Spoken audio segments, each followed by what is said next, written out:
Ladies and gentlemen, welcome to another exciting installment of the Westmarch Workshop, your favorite Diablo podcast. We know it, you know it.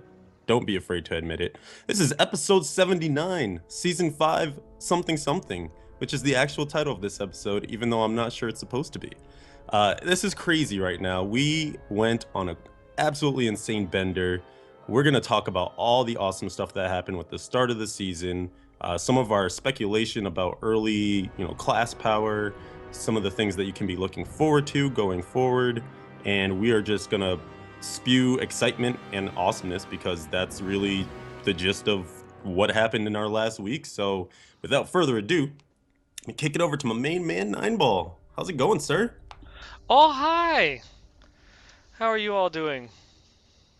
Dude, I'm hype. If you couldn't tell, just a little bit hype. I wasn't getting that vibe. Wasn't getting the feeling. No, Mm. not at all. Should I do it again? Should I just restart? Yeah, let's just stop here and we'll take it from the top. All right. Take Oh two. my God, guys, welcome. It's Diablo. Oh, wow. And now this time with feeling. I actually can't, my voice, you guys can tell, it's coming back a little bit, but I actually can't hit any of the higher register type things right now. If I tried to like yelp, it just wouldn't come out. It'll be more like gulp. It'd be like, oh, yelp. Oh. Oh man, so I know how your week in gaming was, but tell the people, how has your week in gaming been, man? Spoilers. You've been reading the scripts ahead of time. What is this? Not allowed to know that. So, my week in gaming, of course, season 5, Friday, came about, in case you missed it. If you haven't heard the news, or I guess have been on the interwebs or played Diablo at all, because there's a lovely giant, pop-up whenever you load into the game for the first time saying that season 5 has started. Mhm. But, of course, and now I'm giving spoilers for your week in gaming, because I think it was Friday that we played together. And we I think streamed a it little bit there. was. I think it was, good sir. Yeah, just a couple hours, something like that. Give or take. Give or take a few. Uh, but yeah, we went through, of course, and streamed our 1 to 70 grind, and a whole lot more past that, because the grind to 1 to 70 it's not more like it's like a jaunt to 70 now. It's not even a grind. It Oh was like no. what, just over 4 hours? Yeah, and that was being casual about it, in my opinion. Yeah, we took even in that 4 hour period, we took a couple of breaks real quick for food and bathroom and stuff like that. So I mean, we could easily have done it sub 4, and then even quicker past that had we done like one of the hardcore grinding methods. The true try hard method. Yeah, the true tryhard method, and get it like 3 hours as opposed to 4 and change. Hmm. But man, oh man, that XP change that they did for the system, it's just like this is what it's like leveling in like an XP group at the beginning of the season, because I managed to make my seasonal goal for season 4 by the end by hitting Paragon 600. I ended at like 611, and then I'm now 490 for this season.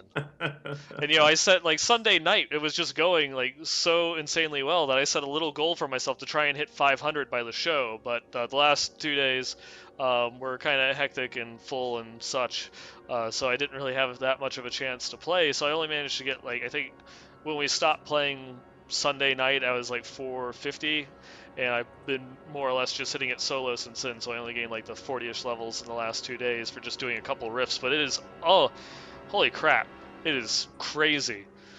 I remember that once I was in the 500s, that doing like a T10 rift would give like much experience, like barely a bar. And Yeah, even though I'm not quite there, and it does ramp up, but it's like I'm gaining like a level and a half to 2 levels if I find some pools of reflection in the T10 rift that I find.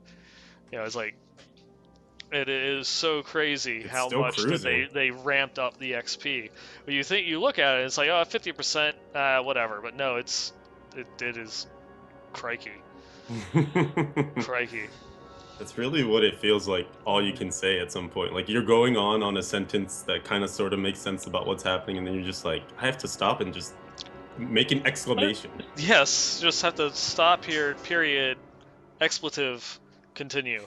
And of course, we were joined by Dainty and Lala yet again, two guests that have been on there for our seasonal journey streams for, quite a few times now. So it was always fun having them aboard going That's right. through. And our grind to 70 ended up being like grind to T10 as we managed to hit, I think we were doing like some T10 rifts by the end of the evening before we even stopped streaming.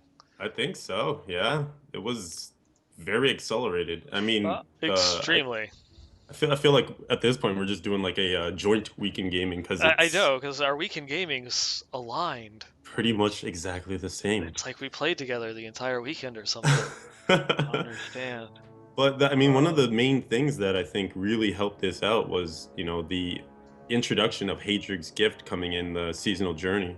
And mhm. it's really cool to see them, when they introduced the feature originally, we were thinking like, okay, this is a cool way to kind of get people moving along the process of going through a season, exploring their character, potentially getting people to play a little bit longer because they have this list of achievements in front of them of, things they should do, like helpful hints, suggestions on where to go next. Mhm. And now it's being levied even better because with the ability to get a six-piece set guaranteed, I think it's pushing people to play a lot more because now they're seeing the power of, oh, I can go to T6 easily now. Oh, I can get so much experience. Oh, the drops are better here. And so it's kind of feeding their addiction faster. Whereas they might not have gotten to that point before they stopped playing in previous seasons, you know? Mhm. Definitely. And we were talking about this in the last couple of shows about seeing so many people wanting to come back and play season 5. That there's a lot of hype and excitement that this might actually be like one of the biggest seasons. I wish Blizzard would go and like release some infographics so we could see like how many people are actually coming back and playing the seasons and how far along they get and such. This is one that I would really like to see. Is just like seasons 1 through season 5, because obviously like your first season is going to have a lot of hype because it was just a few months after Reaper launched. So you have Hmm. that initial buy-in from everyone that went and got the expansion, and that you probably would notice like some drop off, even though you'd hit the high notes every time a season started. But like season 2, season 3 might not have like really picked up so much. But like season 4 and season 5 probably are some like really really big ones that would have gone through and hit it off. Oh, for sure. And I mean, it speaks towards the fact that each patch is, like we've been mentioning, getting bigger and better. The introduction of incredibly awesome features. The whole package each time just keeps getting better and better. And it's the kind of thing where I feel like there's probably short-term iteration within Blizzard when they're working on things and getting features ready for patch. But I feel like we're almost exhibiting or we're almost viewing um, over time iteration really like with each season it seems like they're getting they're fine tuning what it is to make a season playable and palatable and what it is to draw people in. Hmm. And if they draw those people in, and like you were mentioning that Haedrig's gift, it's like you're already here. Well, if you go through and you do a couple of these steps, we're going to give you this like full set, so you don't even really have to grind for it. So here's something to go through and get you started. And if you want to, by chance, like go and do Slayer, you have a 6-piece set now, so go have fun. And people are doing it. We were just talking with Eldorian, the co-founder of BlizzPro, in our Slack channel earlier today, going through throwing around ideas for the site and all this. And it's like not only did he get to level 70, which he doesn't always do when he goes through and plays the season, he kind of putters out beforehand because he wants to kind of find things on his own and learn it and such. Hmm. So he doesn't like leveling in a group. He likes to just go through and do it solo. But this season, there's not enough of that draw to not only get him to 70, but he's now like Paragon 100 for the first time, and he's got parts of his set together from the seasonal journey, and it's just like that's freaking awesome. Seeing someone that's always kind of like liked the game, but not really had the time to like put into it to actually Hmm. like really now it's like, wow, I'm achieving like some milestones I never thought possible. Even if it's something for some of the I'm sure some of like the diehard fans that listen to the show will be like Paragon 100. What is this 1.0.8? But it's like that's for some people that is big. Just the fact that they got to 70, and if this is pulling in new blood and getting them to stay and play longer, I mean, that is awesome It's for a huge. yeah, for a game that its expansion is almost 2 years old, in a couple months. That it's still bringing in new people, and another thing that JR was mentioning that, we kind of, I guess, tend to forget sometimes in the community, because we always go through and be like, oh, it's been so long since we have an update, or, is Blizzard even care about this game, and all this other types of stuff. It's like one of the top 10 best-selling games of all time, Hmm. and like no one really mentions that. You have It's a no quiet idea. fact. Yeah, it's like this quiet little fact that just kind of sits in the background that is like, this game has sold so many copies, there's so many players that if they can just kind of like tap that a little bit, like shake the jar and get some of the people back in, it's like that is awesome seeing new faces, come back to the game and like be a part of, hopefully be a part of that community and make everything, a little bit, nicer, more enjoyable for everybody.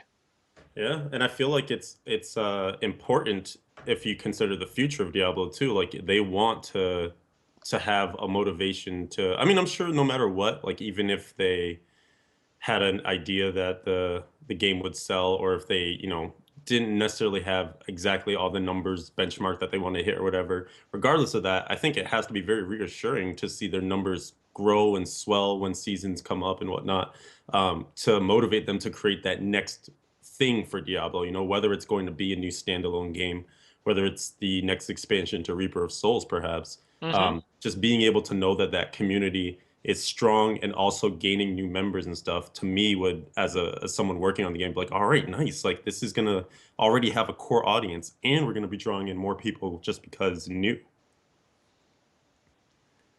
So I'm thinking, this is something that they will hopefully keep improving upon in terms of just seasons and making them more enticing to not only bring people in but keep them longer, because I think Mm-hmm. once we get to that point where everyone's kind of playing more than they like intend to, then the hook is in again, and it can only spell good things for the future. Totally. Hmm. It is one of those ones where it's like that is something to like kind of like always to keep in consideration. When you're like thinking about the longevity of the game, we've got we've got a lot of stuff, coming for us still. They're committed. We'll see how they go. They're committing to 3 month seasons. We'll see if that means 3 month content cycles, or what future content cycles are going to be like, after 2.4. I don't know how they're going to be able to top this, but then, I didn't know how they were going to top 2.3. you So know, true, so yeah, true. we'll have to go and wait and see what they're gonna have for us next. Hmm. Indeed. And yeah, just to I guess we're kind of branching into the news section a little bit, but just to wrap up some weekend gaming stuff too. After you and I branched off a little bit, We tangent strong there, didn't we? yeah, just a little tiny bit.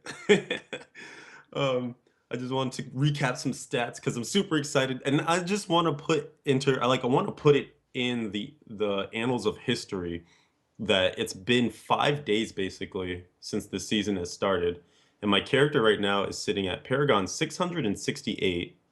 I've completed two conquests, Avarician and Superhuman.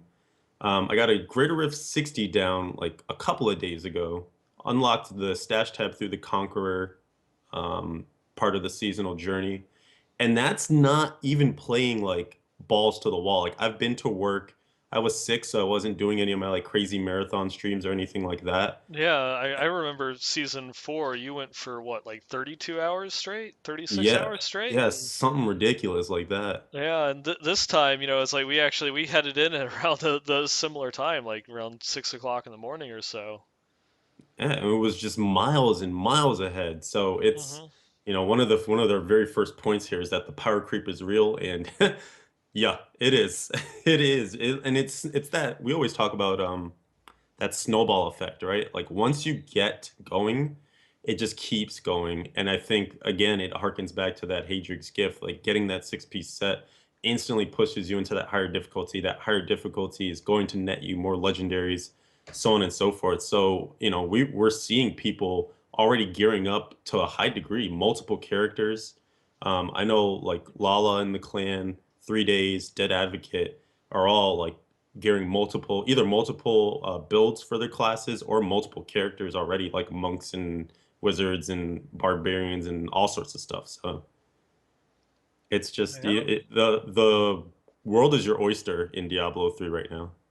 It really is, and like you were saying, how you already got the Conqueror down. How that took you at least like what, like 3 weeks last season? I think so, yeah, because it was that GR60 that was just, Mm-hmm. I don't know if I can do it. Or actually, no, sorry, that's I'm thinking of Guardian. Uh, the GR, it was GR50, which even still for hardcore back then was just kind of like, okay, I need a good level of gear, which is gonna take some time to get together. Yep. So it certainly was nowhere near as fast last season.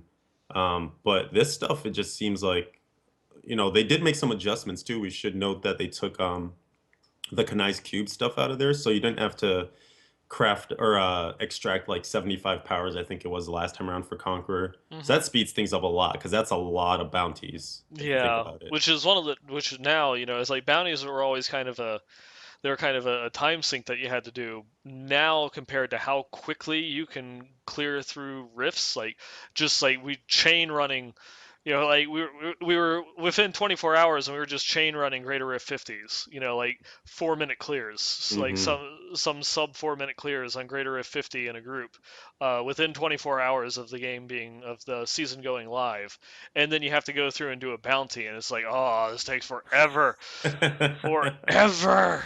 Right? Yeah, no, it's funny that it's probably the slowest thing that you do now. Even though like people are coming up with very specific like speed farmy bounty builds, it's still so slow. So, it's probably one of the most painful things that people have to do. I personally enjoy it just as a mix up, but I know that there are plenty of people out there that are not a big fan of running bounties, and Hmm. it's a necessary evil. Yeah, it is. It is. I think what that is a lot of times now is just getting there. Yeah, we were talking about how it's like it's almost like autopilot now because it will tell you like like almost instantly like where the Rift Guardian is or where the entrance to like the cave or whatever objective it is that you need to do. But Hmm. it's like now it's just like, can it just teleport me there?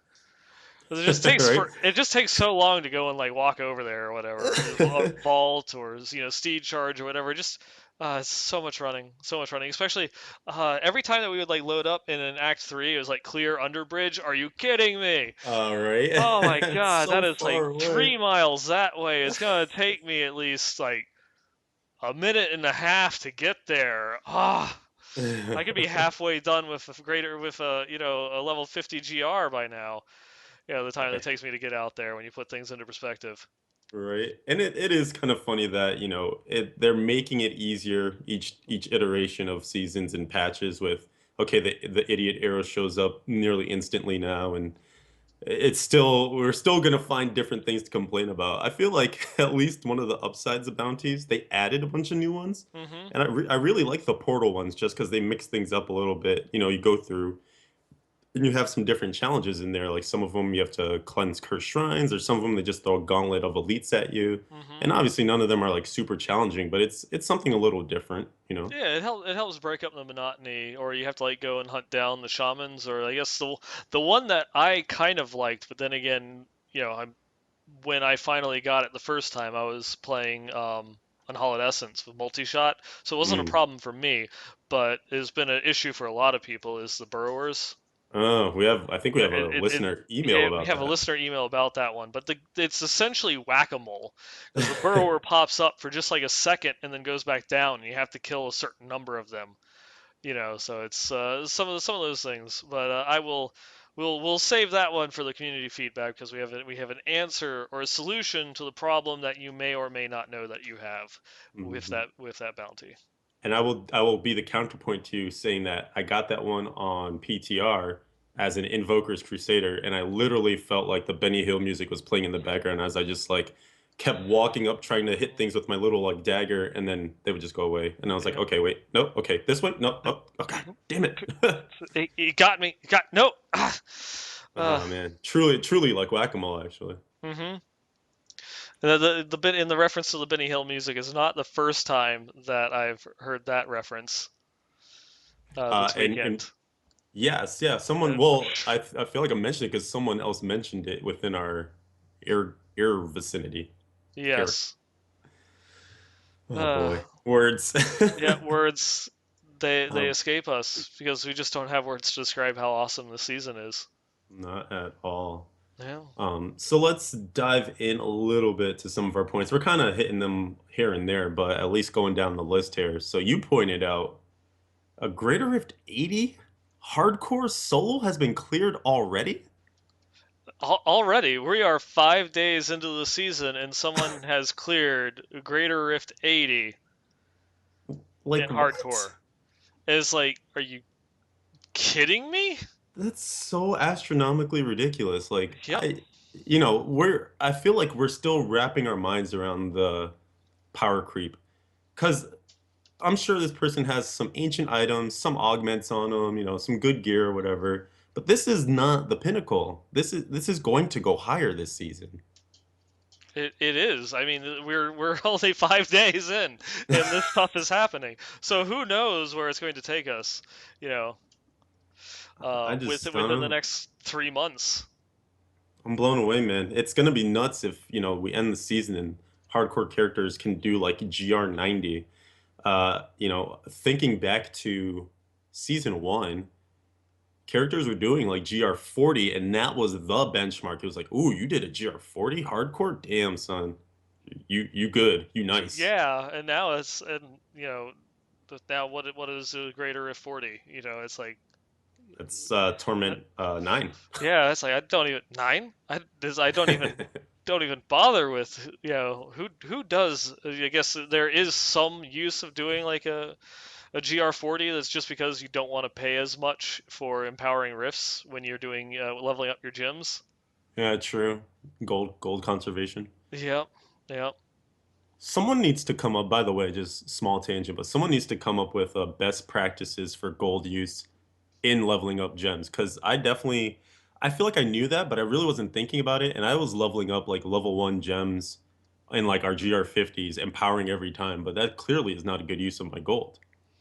Yeah, and it's one of those. It's like I guess for me, I was just going through and doing it. We were finding because we were in a group, we were finding like a decent number of puzzle rings while we were doing it. So I never really had to actually stop empowering the GR50s that I was doing.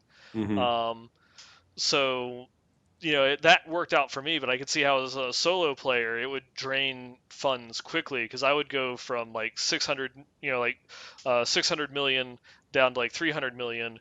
We'd go and do a vault, and I would throw on some gold find gear, and then I'd be back up to like 500 million, and then drop down, and then we'd find another one, and I'd be back up to like 700 million, and so it was kind of like just this roller coaster of how my gold was going.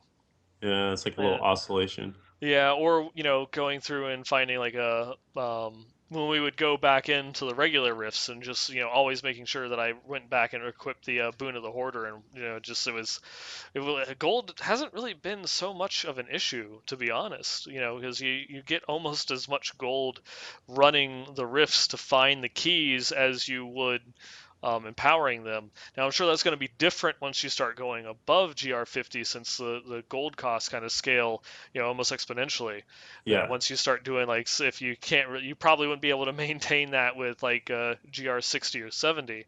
But at the moment, like GR50 seems to be this really nice sweet spot that I can just the amount of time that it takes me to farm up the keys, I've made all the gold that I need to empower these next 10 rifts. I farm up 10 keys and I can empower 10 rifts because I got enough gold. Yeah, it was a nice cadence doing like the 10-10, which I think we should copyright right now before Uh-huh. before it goes out to the World Wide Web. But yeah, no, it was like this nice even flow of, do 10 runs through Torment 10 rifts, have your Boon of the Hoarder, your gold stuff on, grab that gold, like you're mentioning, maybe a puzzle ring or two is involved in that as well. and then you hop back in and power all your GR50s, and it's, by the time you get to that last key, you're maybe floating at like 100 mil or so. Mm-hmm. And it's that perfect back forth. And also it was really nice too, just because it was a mix up of one task versus another. Like in GRs, you're not picking up any loot, you're not running into any treasure goblins. It's kind of just like the true grind. And then you go back and kind of have a little bit more fun with the T10 like easiness and picking stuff up, running into those Mm-hmm. huge groups of treasure goblins, hopefully. So I Yeah. like it. And so speaking of treasure goblins, uh, they're getting so many people randomly getting Avarice and Avarita, the conquest for the 50 million gold streak, is because pretty much it's just like, did you happen to run into a Gilded Baron in Torment 10? Hmm. You Can know, I vent? please do, because I haven't gotten it yet. Because every time that I come across one, it ends up being like 30 million and on a short, rift. So it's like by the time I actually click the portal into the next one, I've lost my Your streak, and it's streak just is like, gone. Yeah. screw you, RNG, screw It's you. and that's exactly it. It's the conquest that has become an RNG conquest. And to some degree, you could argue that the T10 in 2 minutes or less one last season, almost said last week, was kind of on a similar level because everyone could do it. You just needed the right rift. So RNG played a factor there. But this one literally feels like you could have all the plans in the world to do Avarisha and like hit it as hard as possible. But if some Joe Schmo comes across a bandit shrine in their T7 bounty or finds, like you were saying, a Gilded Baron in a T10 Rift, they get Avarisha whether they're looking for it or not. And it's Yeah. weird. It's weird to earn a conquest when you're not actively targeting it, in my opinion. I Then feel like, sorry, go ahead. yeah, no, as I was just agreeing that it really does like you. This is something that really doesn't feel like a conquest. It is just coin flip. Yeah.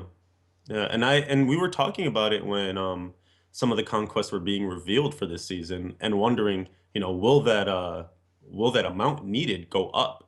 Because this will be the first time that you can do it in T10. This will be the first time where, there's the cube and ways to get lots of gold synergy items working for you with, gold skin and avarice band and boon of the hoarder, etc. So I was expecting it to probably go up to like, 75 million, 100 million. Maybe you would need a Gilded Baron, but then you would also just like keep a huge streak going in a really open map or something. Hmm. And it's one of those ones to just point out, as they're saying in Lala was saying in chat, that the leaderboard is already full for that conquest. And to just put it into perspective, the leaderboard, the top 1,000 leaderboard for the conquest for Avarice that uh, filled at 11 p.m. Saturday. So that Wow, is 30 hours. that's absurd. 30 hours from the season starting, that was, went through and had been completely full up. And it's largely due to the fact that it's just like, it really was, oh, you were in Torment 10 and came across the Gilded Baron, and it Mhm. took no farming whatsoever. It just came across it. And it really was something that did need to be increased. With how much, because when this conquest was last in during season 3, there was no T10. It Right. was just T6. And I would be hard pressed to even believe that that board filled up back when it was a conquest. I imagine that, Hmm. potentially there were probably open slots by the end of the season just because it was difficult to do. And when something's difficult, then not everyone tries to do it. Yeah, Um, and I remember Wyatt talking about that was one of his goals, to try and go through. I don't remember whether it was season 3 or season 2, but it was something that he actively had to like really really try for in order to go through and mhm. get it. You had to kind of like, as you said, there's a certain element of RNG to it because you had to fish for like the proper rift that you could get the decent density in order to get enough of the gold drops. But you know, Yeah. I don't know. I think the one counterpoint maybe to all of this is that because conquests are necessary for the seasonal journey, maybe you have to have some ones that are very easily attainable. But the other side of that is just don't make it part of the seasonal journey, especially if it's going to be something that potentially locks players out of that stash space, which is, always going to be one of those sticking points of, how hard is it going to be to get that stash space? If you lock it behind two conquests, but all five conquests are super hard to do, then that's going to feel really prohibitive, versus compromising the integrity of a conquest in order to give people a easier shot at getting that stash space. It's kind of like what came first and what's more important. Mm-hmm. Yeah, don't know. I mean, maybe I could definitely see that as the counterpoint of giving people some easy conquests in order to do it. I mean, like last season where you had to do complete two conquests in order to finish Guardian, and one of the other requirements of clearing the T10 Rift was a conquest in addition to being a requirement of Guardian. So it's kind of like Right. you could knock out two birds with one stone. You don't have anything that quite lines up with that this season, but with what Yeah. we've seen of the power creep, it really shouldn't. A lot of the other conquests, especially like the completing what is it, the GR55 with no sets, 45 with no for sets. 45 with no sets is gonna be like it's really easy. It's Hmm. easier than you think it is. Absolutely agreed. Yeah. So we'll see. I'm curious. I'd be curious to know more info behind kind of like where the numbers land, like why. I would imagine it's probably aimed at like a certain average amount of people being able to get it done. Obviously, more than 1,000 they're hoping so that the boards get filled up, but Yeah, and it's Kush was just asking that in chat. Can you complete a conquest after the leaderboard is full? The answer is yes. It's only going to record the first 1,000 for the leaderboards, on the website to go back and look at. But you'll always have that conquest if you manage to complete it during the season. hmm. And I think you get some achievement points with it too. At least that's part of there's that season achievement leaderboard as well too. So Hmm. they don't necessarily lose value if that's something that you're chasing after. Yep. Um, so let's see. What else would you like to talk about from this exciting beginning to season five so far? There's so many topics, and they're all kind of like all over the place. Hmm. I guess probably one of the things that's going to be really like the one of the big questions is what's going on in the meta? What is the group dynamic? I've already went through and leveled my one class, and for many people, I've already gone through clearing high grader rifts, or what used to be high grader rifts already. I got my 6-piece set bonus down, and I'm ready to go through and start something different, or I'm ready to bunker down and go through and actually like start making some big pushes. I want to start doing some GR80 pluses and groups and such. And what is it that I can look for in order to do that, or like what should I start leveling up as my second class to get a part of that higher end action? Yeah, so right now what we're observing, especially for the group meta, is supports are actually still a very important part of the game and still relevant in terms of just speed farming Paragon. So a lot of what people focus on early in the season is just getting their Paragon levels up. And that's what you're going to see when you're watching some of your favorite streamers or just progression of people posting on the boards or where they're at. People are putting together groups in order to, do what we're calling the speed farming of greater rifts. And so apparently the fastest way to do that right now is to actually take a wizard that's using dang it, I actually don't know which set, but I know that they're using some energy twister stuff that just absolutely shreds enemies so quickly. But the pathing, it was interesting. I was watching Quinn using it, and the pathing of the energy twisters is still kind of errant. So Hmm. sometimes he'd be aiming the energy twister right at the Rift Guardian, and it would take like 5 minutes before it hit it. But as soon as it hit it, it would do like billions upon billions of damage. Yep. But through the Greater Rift itself, you're using a support monk, a support barbarian, and a support witch doctor. And all the things that are being provided there are some, damage reduction, some mitigation for the wizard. And the wizard is just like glass, like full damage, glass cannon, like just going balls to the wall. So maybe this is something that would be tweaked for hardcore a little bit. But the whole idea is that the three other characters are supporting people or supporting the wizard in order to group up the mobs, make sure the wizard stays healthy, make sure the mobs stay easy to defeat with some debuffs and things like that. Hmm. And you're just there. I've been watching like GR 77s, 78s, 76s, 75s being speed run. Like it's absurd right now. So Hmm. we'll see how that climbs up and how it changes. But that's kind of your early snapshot of the group meta. And then we can maybe talk about just in general how each class is seeming to perform with their different sets. Yeah, and because I also want to go and throw out there that a lot of people were coming into this season thinking, "Up, Monk's dead," but Monk is still one of the most powerful support classes that there is. Just of course with the ability to go through and clump up mobs through Cyclone Strike, but now like their purpose is going and pulling them all in and through like Inner Sanctuary and some other uh, talents and skills able to drastically reduce the amount of damage that the mobs themselves do, whereas putting on a lot of kind of like the force multipliers that increase the damage that they take, so that way the wizards can just come along and like one shot the whole pack, you know um, really quick. So it's monks still definitely have a place. It's not They're not of course going through and running the top of the leaderboard as both support and DPS, but they still have a place in groups at the top as still one of the best support classes in the game right now. Hmm. And it's kind of funny too because one of the main things was that going into the season, people had this idea of how it would look. They were thinking, okay, definitely support Bard, maybe a support Witch Doctor, but we're definitely taking a DH and we're definitely taking a Wizard.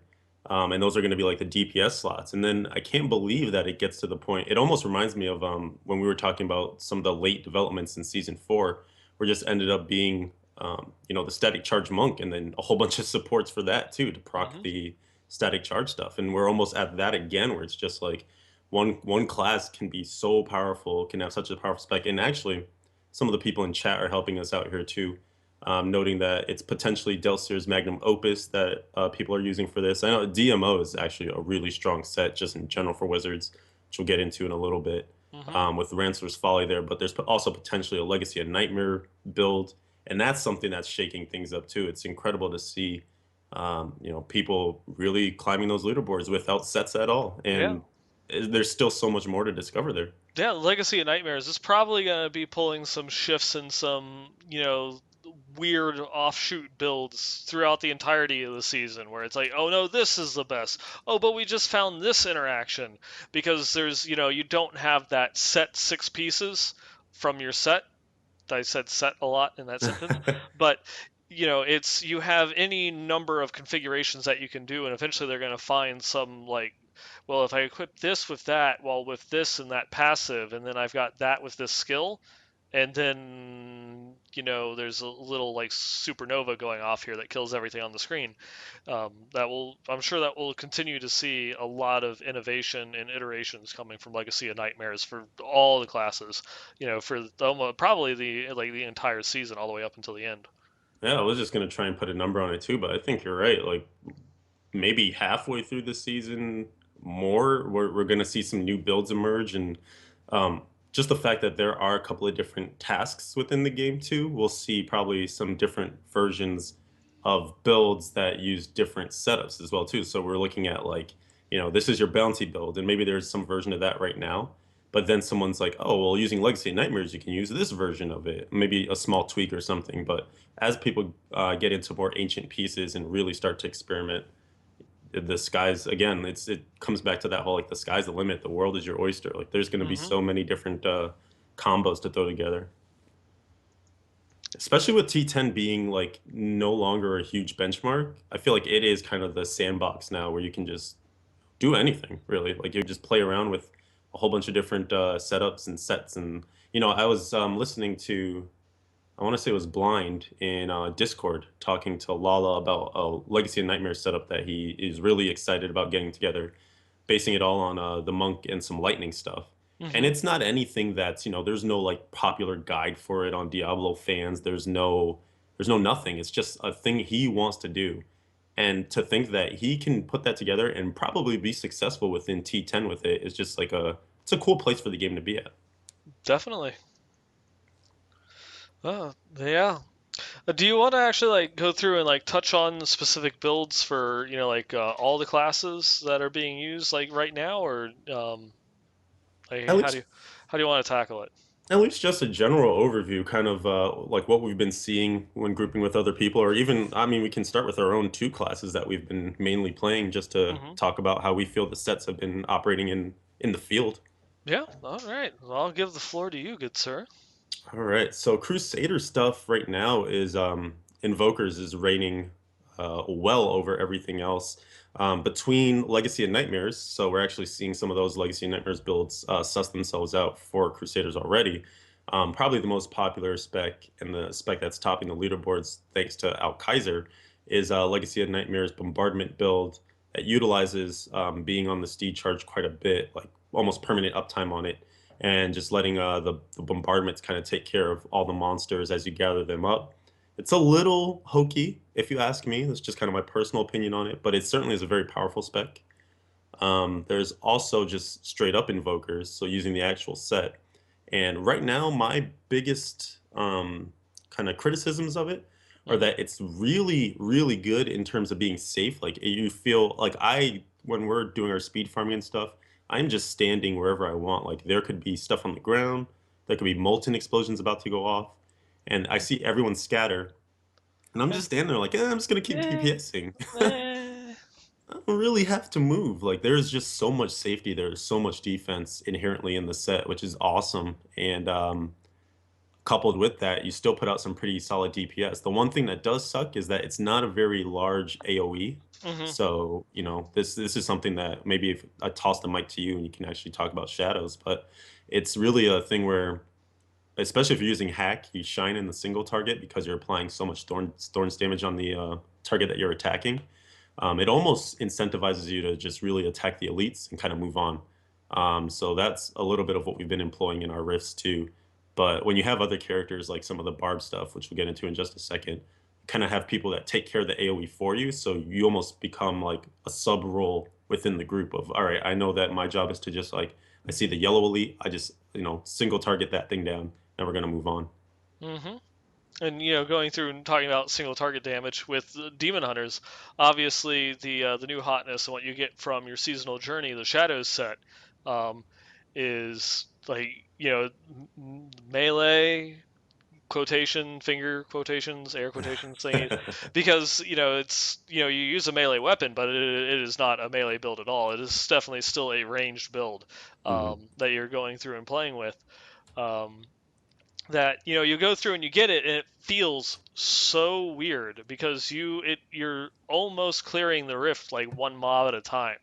You can get the one um the greenstone dagger, so that way you can like get fan of knives to like AoE clear and such, but it's so wonky when you're going through and playing it. It feels so weird solo, that a lot of people have been pushing more towards like Marauders and Unhallowed Essence as far as like kind of like the go-to builds, more so on UE, just because its speed Oh, farming ability is like second to none for Demon Hunters. it's such a Um, beautiful thing to watch. yeah, it's just like you're going through a rift and you just cast multi-shot and then the entire screen is dead. And so you just, you vault to the edge of the screen and cast it again and now that screen is dead. Um, and, just continuing to go through and do that in order to speed run. I don't see much talk or much stuff going on around with M6, but it's so early in the season. People really aren't pushing, that high solo at the moment, or trying to figure out what's the best in-game build. But in groups right now, with the fact that the wizards are so powerful, what the demon hunters have kind of been finding their niche in the higher end groups is with shadows, because the wizards are really great at going through an AoE clearing, but even at that point with their damage is still second to the single target damage of shadows. So they'll bring you in almost specifically just to kind of like maybe take out a high HP yellow, or just to kill the Rift Guardian that much faster. It's like what you've been adding in, as far as like the Demon Hunter builds. So that's the two that you see most talk about. So if you're going into the beginning of the season, you'll have your shadows set there, and if you cube daggers, it is weighted so heavily or so heavily that you'll get those DH only daggers like very quickly within just a couple cubes. So Oh that's what you yeah, want. That's what you want to do.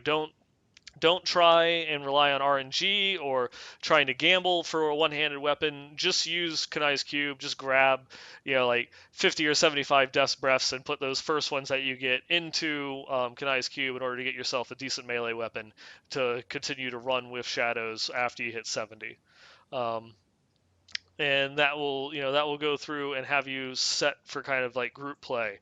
And then for the speed farming, you really want to focus on getting unhallowed essence together, because that's going to give you like the best bang for your buck when going and trying to do bounties or farming T10, or just running some mid-level GRs for leveling up your gyms.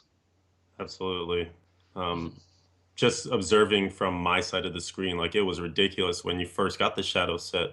You were really carrying the group because all the elite fights were just like, okay, let Nine Ball kill it. Yep. Was there I'm an gonna, elite there? yeah, it was just I don't remember. Yeah. deleting stuff off the screen. And then it was great to see the transition into UE because it really was like, you know, the single target was gone, but the rifts were going faster because everything on the screen was dying. So we weren't just Hmm. leaving stuff behind really because you're just killing it anyways as a practice of killing the elites around them as Yeah, well. So we would not stop moving. It was just like a straight line of mowing everything down. And if there was something that we didn't kill, I would just kind of like look behind us and fire off one more multi shot to make sure it was dead. And as we continued to turn around the corner and go into the next mob, it's that's it's been fun. this is an awesome thing. And one more thing to combat for the Crusaders at least. So like I was mentioning, the AoE on the Invoker set itself is very self-contained. Like Nine Ball is saying Shadow set melee in quotes. Invokers is certainly melee, no quotes at all. So like your range of AoE is really like the 15 yards around you. But I've been tinkering with Condemn because it's now back with the update to the Akon set. And it's actually a really good spec for speed farming. It's definitely very, very sketchy in terms of damage reduction and feeling safe and all that stuff because you just don't have the bonuses on the set that reduce the damage like a lot of the other sets do. But at least for T10, especially utilizing some of the stuff like Gold Wrap and Boon of the Hoarder, you can kind of combine two tasks of getting your Greater Rift keys down and also farming up gold just by using the spec. It's pretty fast and obviously really good AoE because Condemn just hits everything on the screen all the time. So that's something I've been utilizing a little bit, and just maybe, I'll throw out a sweet guide. So look for that in the future. Just maybe, maybe. Just maybe. We'll see. Just saying. I want to hop across the pond real quick to the other side of the strengths and talk about Barbarian. I've been witnessing both specs that have been kind of popular right now. Lala in the clan has been doing the support barb, and that's really useful just because it does a lot of things for you. It groups monsters up through ancient spear harpoon. I think there might even be some ground stomp in there with wrenching smash to get everything kind of lumped up nicely. There's also the ability to have 100% uptime on ignore pain for the whole group, so that's like carrying around Unity without needing to wear it. Um, and just a couple of other like ancillary things, like with her wearing the Oculus ring, that ring got a Mhm. huge buff for this patch. So it's actually multiplicative damage now. It goes up to 85% on the ring, and when you stand in that circle, your damage is noticeably increased. Like you can Oh vouch for yeah. this too, right? Oh yeah. When we were having them land like in the perfect spot where either Nine Ball as a DH could stand in the back and fire at stuff, or it landed like right under the feet of an elite, so I could just run up and attack it. Like the stuff would just melt even faster. It was ridiculous. So that's a really awesome support item to have. Definitely recommend you guys trying that out if you are thinking about trying to do a support class this season and you want to be included in groups.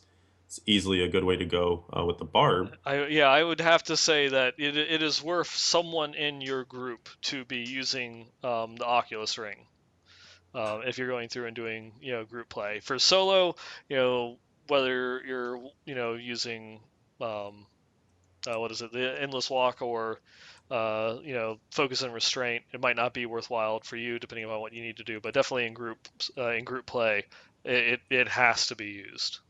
Yeah, definitely agree. Definitely agree.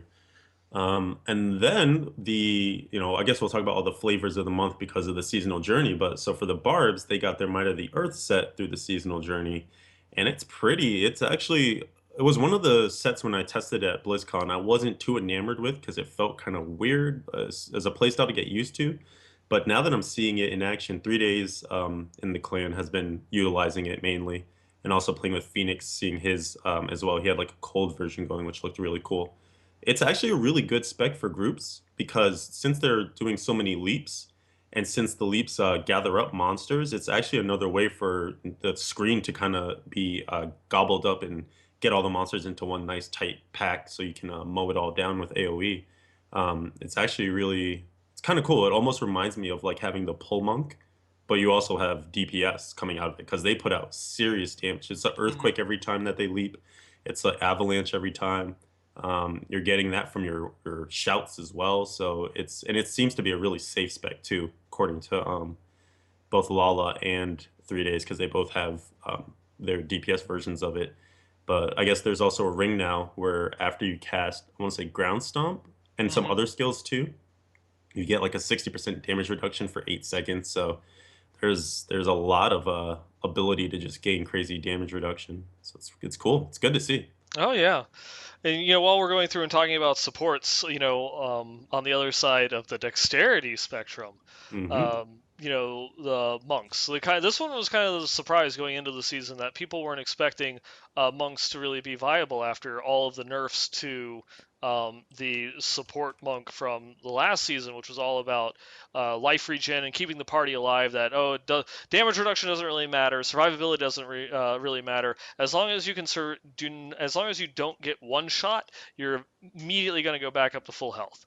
You Hmm. won't have to go through and die. But now you have this support monk, which is kind of like it's using like one of the more popular ones is using part Ina's and part Remnant of 10,000 Storms. And it's all about just attack speed because it is based off of the Solinium. So Mm-hmm. The Selenium? Selenium. Yeah, it's Sure. it's the mace that has the chance of when you crit to spawn a health globe, because your wizard is using Reaper's Wraps in order to keep their arcane power maxed.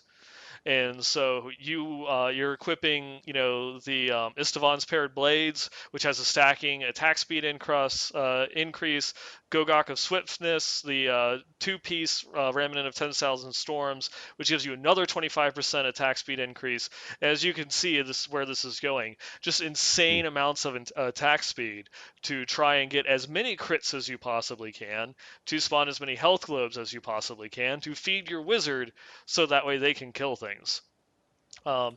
In addition to all just the realm of buffs that Monk gives with the four Piscinas, you have all of your mantras going, which provides great support buffs to the entire group. You have Cyclone Strike to pull everything in, Inner Sanctuary to reduce the damage that enemies do, as well as increasing the damage that the enemies take while they're within the realm of effect. And then you have like Crippling Light uh, or a blinding flash with crippling light, which further reduces the damage that they deal. And it's just like you're sitting there, you're increasing the amount of damage that the mobs take by like near 40%, reducing the amount of damage that they do by a significant amount, keeping everything grouped together and providing your team with a whole bunch of buffs and an almost endless supply of health globes, so that way no one has any resource issues whatsoever. It's a beautiful thing. It is. It is a very very beautiful thing. That is like this little power engine that can go through and keep your group's main damage dealer pumping out that DPS ad infinitum. Yeah. And then I guess we'll hop into our intelligence classes, which again, we did get the commission last time around that we should be touching on, the wizard some more, the monk some more. So I think in the future we'll definitely try and get some more guests in here. I feel like it's been I love you, Nine Ball. I love talking to you, but I feel like we could get someone Oh, in between us uh every now huh. and again. I guess so. Just to diversify. So maybe we'll look forward to getting some guests on here that can expand in our areas where we're a little weaker. But at least right now, the wizard is probably the flavor of the month class. I want to say, or the early front runner, just because there are a couple of specs. I mean, and it also always kind of plays out where like the people who are the most popular in the community, so obviously leaning towards your streamers and whatnot, what they play tends to be what gets developed the most and tends to be what becomes flavor of the month. And of course, Quinn started out his season by playing a wizard. So there's already this crazy T10 speed farming thing that he put together. It's a combination of Tall Rashas and Firebirds. And it is a thing to behold. Actually, Dead Advocate has a version of it right now too. And it in a four-player T10 game, it like one-shots elites and stuff. It's absolutely obscene. He has a guy, Mm-hmm. Quinn has a guide on it. I highly recommend going to check that out if you know where to go. If you go to Reddit in general, Reddit Diablo, the subreddit for this game, you can see some guides there for sure. It's just amazing. It works off of the Wand of Woe and Explosive Blast, and it really is just what you think it is. It's that thing going off like near nonstop, thanks Mm-hmm. to Ingeom. And you're just running through the rift, basically laughing while things just die around you. It's pretty ridiculous. And on the other side of that spectrum, going into the high GRs, Quinn also just cleared a GR 80 to take the top wizard spot. At least earlier today, I don't know. I haven't checked in on that stuff Mm-hmm. recently, so it could have changed by the time you're hearing this. But he did it with a Delcier's Magnum Opus build, which was in the PTR one of the strongest specs for the wizard after the changes to Firebird came out. So it's to be expected. It's kind of operating as people thought it would. So that's the Arcane Orb variant, where it plays mostly melee. You're using your Ancient Parthian defenders and all the bubbles. When the mobs enter the bubbles, they get stunned, so you're getting that defensive bonus there. And then between the Arcane Blast and I think there's Explosive Blast in that one as well too, Mm-hmm. you're just getting a lot of explosions off. So Yeah. No, it is definitely nice with that one. I think what was Dead Advocate was running something similar to that in our groups as well. I don't think he had the Ingeon, but he was definitely going through and walking around with the Wand of Woe and had some pretty decent clear times when we were running with that. yeah, yeah, yeah. No, there's some good. The Wizard is probably in one of its strongest points that it's ever been in. Since Reaper, maybe. I think it might be safe to say. I know a lot of, we always we always go back to our resident complainer nerd words when it comes to Wizards, and I haven't heard much in the way of negativity from him lately, so I think he must be a happy boy over He there. must be satiated, At least for now. at We'll least for see what now. For happens. now. It's still early, right? Yep. It is still early. There is still time. They could be dethroned, and we'll have to see.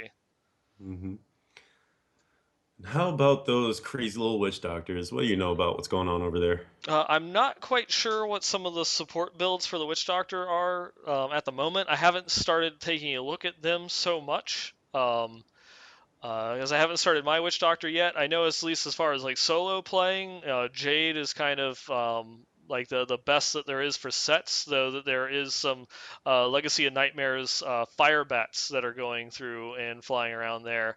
There is a bug with Carnival that I believe like just got fixed with today's hot fix, where your fetishes would just stop casting poison darts. But Ooh. that got fixed today, so that should be able to go back and enter the running, and we'll see how that plays out. But it's something that's been kind of like plaguing them for a little bit for this season, so it wasn't something that they could really go and try out or push in these past few builds. Um, but I think they've got a lot of different things going on, and unfortunately, I'm bad. I'm bad. I've not kept up on the Witch Doctors so far. That's all right. It's just this early overview anyway, so I'm sure as the weeks go on, as the season develops, we'll dive deeper into each of these classes as well for the people. Mm-hmm. Get them some good stuff. Yep. So we're sorry, not Or stay or tuned. stay tuned. Just throw the hook out there. There will be more. So I think that's a pretty solid early summary of kind of what's going down in season 5 so far. Believe me when I say it will change. We've been, beating this horse that's almost dead now. But Legacy of Nightmares, just all the experimentation yet to come. I'm sure the things that we're talking about now we'll be laughing at, weeks from now when it's all flip-flopped and who knows, the wizard could be supporting The monk. Yeah, I mean, Maybe. crazier things have happened. You go and you look at it, and it's like, well, last season there was the monk was supporting the monk. So who could support the monk this time? Right. Uh-huh. Okay. We'll see, man. We'll see. Yeah. I guess to kind of wrap like our early take on this season, are there any other like you're thinking more globally about it all? Is there anything that sticks out in particular to you that you're either really stoked about or kind of came in as a disappointment or Um, as far as disappointments, I don't know if I have anything. Everything's just so nice, new, bright, and shiny. There's nothing really that sticks out to me as like glaring issues at the moment, besides bounties take too long compared to everything else that we do now. Um, but yeah, overall, it's like season 5 is life. Season 5 is love. it truly is? hmm And I Power asked power creep is just wow. I don't so even know what to say. so real. So real. And I asked you that question because I kind of threw out the same question to the people on Twitter as well. I promise I'm not just playing on my phone here, although Candy Crush is tempting. So I'm looking through. That's okay. I keep looking at my phone like because I'm getting a text from work like every 5 seconds. So it's like, can't be bothered. Uh-oh. Hopefully the place isn't on fire. We'll see. We'll see. Find out. But I kind of asked the people just like, how are you feeling about the season as well? Anything you love, anything you hate? And everyone has been mainly positive. Just loving the season. Feel like this is going to be the best one yet. Some people are still leveling, but they have goals, getting to their highest Paragon levels yet this season. Some people are still playing non-season, which is always interesting. hmm They're prepping for whatever could be coming next, just getting their characters to really high levels, leveling up gems. Some of the guys in the Shattered Soulstone clan are playing together. Loving the DH. There's a lot of love for the DH, a lot of love for the diversity in general. Some surprises at what people are picking for their first classes, and just quality of life changes that people are also enjoying as well too. So some of that, the arrows popping up faster, the numbers on the gems, the legendary gems when you're leveling them up. People are hmm just stoked about the littlest of things, but it speaks to the just full gamut of stuff that's in this patch that are awesome. Yeah, little quality of life things. They really go far. Mhm. This is true. Yeah. I guess before we get into community feedback, there is one other little news item that is somewhat Diablo related, so I'm going to talk about it. The Heroes of the Storm Twitter, since I believe it was yesterday, started hinting at the two new heroes that are going to be released. And it's like a little sound clip and portrait frames. One of them is very easy to identify because it is the Diablo 3 wizard. So she is going to be added in as a hero. And the first one, the first sound clip they released was a little bit hard to say who is that. Some kind of like old guy of kind of a scratchy voice. But then today they released a new one that the released a full voice clip, and he's talking about wanting to maintain the balance. So, boys and girls, we finally got our prayers answered, maybe? We're getting the Necromancer added into Heroes of the Storm. They haven't Oh, officially announced it, but this is like 100%. Who cares more about the balance than the Priests of Rathma? So, yeah, the D2, I don't know if it'll be the D2 Necromancer. It's not the same voice as Zale or Methan. From D3, so that would be really awesome to see the old school D2 Necromancer back in action and show the Witch Doctor how it's done. oh snap! Yep. This is what people have been waiting for Yeah, we in finally. Diablo. Yeah, in Diablo. Heroes got it first, but we'll see. I'm still holding out hope that one of these patches, in 2016, we'll get Methan as a follower. Um, we'll we'll we'll check that out, and I'll get back to you in December to see if that came true or not. Well, do you know, I guess they haven't even like officially revealed it, so you don't even know what the role of the Necro will be, but what if it's the support Necro in Heroes, and then the D3 team's looking at that, they're like, support Necro, huh? Maybe a Necro follower. Yeah, we could go through and see how that goes. It probably is going to be a specialist or an assassin, But Mm-hmm. yeah, it'd be cool. Can't wait. Let me ask you on a scale of 1 to 10, how upset would you be if there's no corpse explosion? I don't, thinking about it, I don't know how they would do corpse explosion in Heroes. But then now thinking about it, I would be sorely displeased if corpse explosion wasn't in there in some form or another. Because I guess the bodies disappear after they Yeah, die, maybe huh? it's a debuff that you can put that adds like a dot on something, and if they die, they go boom. Mm, Kind of like Kale's firebomb, but you have to kill them in order to trigger it or something. that could be interesting. Yeah. Because if they're going through and mentioning this in chat about how they love the necromancers, especially from reading all of the lore books and such, that if you've never played the game and you have only read the Diablo novels, you would think that necromancers are the main character of Diablo because they're in what is it? They're in the Sin War trilogy. They're in Legacy of Blood. They're in the Kingdom of Shadows, Moon of the Spider. They're in the Order. And so the only books that they're not in is the Black Road and no, not the Order. They're in Storm of Light. So it's the Order and um, the Black Road are the only Diablo novels that a necromancer is not featured or nor the main character. Seems like Yeah, they so it's like oh, necro I read these books and I'm gonna go play these games. It's like so these necromancers, yeah, they're like the saviors of sanctuary and the most supreme badasses of everything. Why aren't yeah, they in Diablo? This is eh, strange. I was just gonna say, yeah, where are they? Where They're are they? missing. Uh, but yeah, well they'll be in Heroes of the Storm, so you have that. There you go. hmm For now. Yeah, for now. Dun dun dun. So, All like right, to jump let's into some community feedback? community feedback.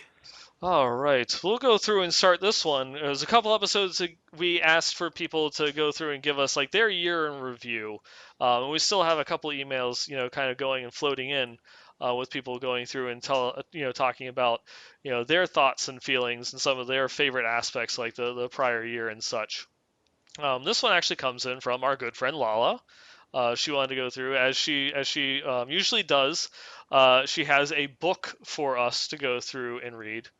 Um, and hers is wanting to go through and talk about her year in review. And it's one of those ones where, uh, let's see, let me just start from the beginning.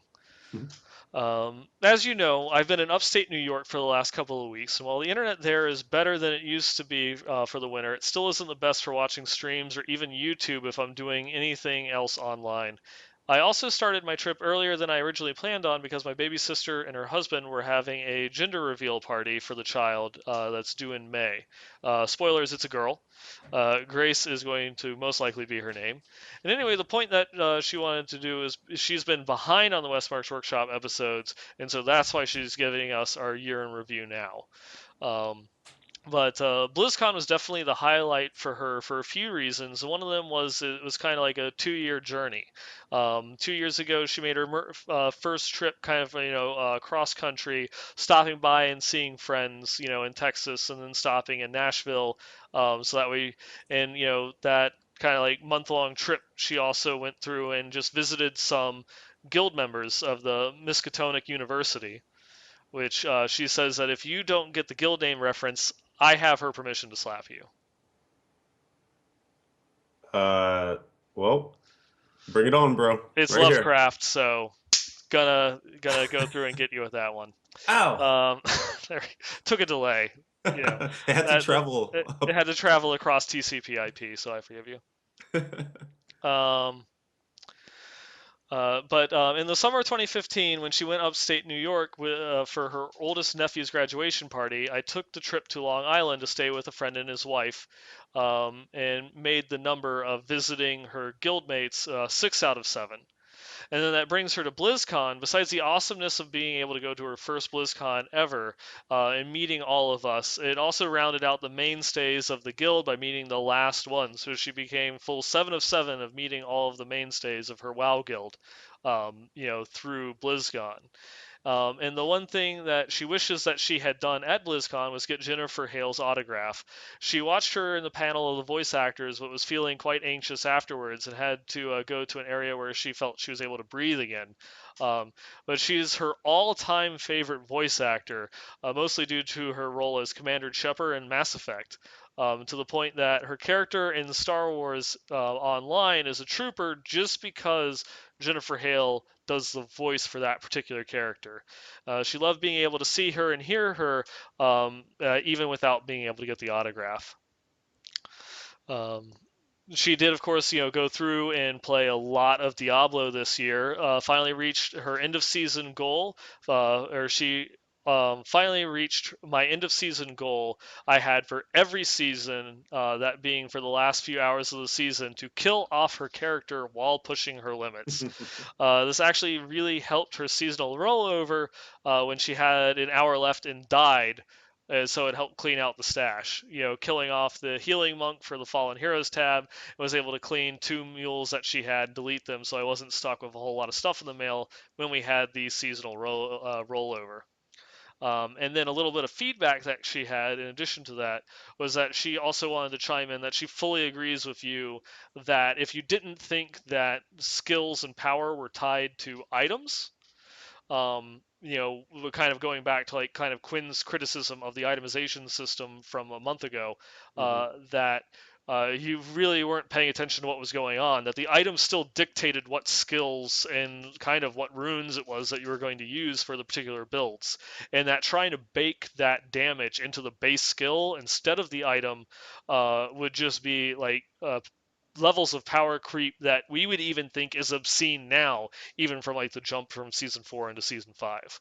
And it Right. also makes it so that way with the cube. Case in point, like if you find a low level guard of Johanna, that is an amazing find. Like regardless of just the fact that you found it, I can cube it, or just for my leveling experience, this is going to make everything so much easier because it is like this little thing that all of a sudden I got this item and now I am a god, and it gives Hmm. you that really great sense of truly like powering your character. And so that's just some of her feedback, wanting to go through and agree with you there that tying skills, skill, like basically like builds and their power ratings directly into the items really doesn't take that much from the game. And on top of that, she also sent in one other email that she wanted to make a quick public announcement for any of those that are out there that are playing monks. So if you're using the crudest boots, that there is a bug that when playing with the Mystic Ally, the Earth Ally seems to trigger some sort of glitch while you have the crudest boots on that can cut your HP in half. So all of a sudden you'll just lose half of your HP when nothing's around, just when just to some interaction. Some people saying when you pick up like a yellow weapon while you're going through a rift and you click on something yellow, you pick up a weapon, then all of a sudden your life drops by half, or just some other things that are going through and proccing that. So just keep that out there. If you're using the crudest boots, you might not want to be using one of the Mystic Allies, like one of the Ina's builds or something like that, for the time being until that gets hot fixed. I wonder if that could actually do the death blow on you. Like, if you're below a certain amount of life and that procs on you, do you think it could actually kill you? Yeah. Or I'm curious. That'd be really bad if that is if the bug is that severe. Yeah. Hmm. So just I don't know. something to keep an eye out. That's right. That's Yep. right. All right. Well, moving right along, we have some more emails here. We have one coming in from Alexander, and it's actually a very short one. I gave Nineball like the world's longest email, and then I have this shortest one here for myself. Not intentional, but Alex says that he can confirm his season has not started yet, and this was back on January 15th, so this was the day that the season was started. But he says he will start and coincide his season with the end of the podcast. So he was actually in the middle of listening to an episode, and he was going to time it so that his season would start when he finished listening to the podcast. Just kind of cool to say that, we're ringing in his season for him. He's super stoked for season 5, and he's great to see us going into it. And that is his message. Thank you, sir. Yeah. Thank you indeed. We have a email here from SOC. Wanted to go through and had a quick lore question that wanting to go through and trying to get into the books. And so he wanted to know like what order he should potentially read them in and what I would recommend. He also wanted to know if there's any audio versions of them, which unfortunately, to my knowledge, there are no audio versions of any of the Diablo books. But uh, it's something that maybe they'll see some interest in going through and doing like audio versions of all of their prior publications. I know it's something that Games Workshop does with their Black Library, and that seems to be extremely popular, even to the point of like doing like audio only dramas that don't have a book to coincide with it. So it's there's definitely a market out there. That would be something for the Blizzard marketing team to know whether that's worthwhile or not. Hmm. Um, but this one, as far as like the order to read the books in, I would start with the Sin War trilogy because that's going to kind of like set some groundwork for understanding more of the Diablo world itself, and then from there everything else is just kind of chronological. You'd want to grab the Diablo archive, which has Demon's Bane, Black Road, Legacy of Blood, and um, Kingdom of Shadow, all tied in there. So you definitely want to pick up that one. And you have to read Kingdom of Shadow before you read Moon of the Spider. And you have to read Kingdom of Shadow and Moon of the Spider before you would read Storm of Light. And well, I'm getting ahead of myself. So you want to then read.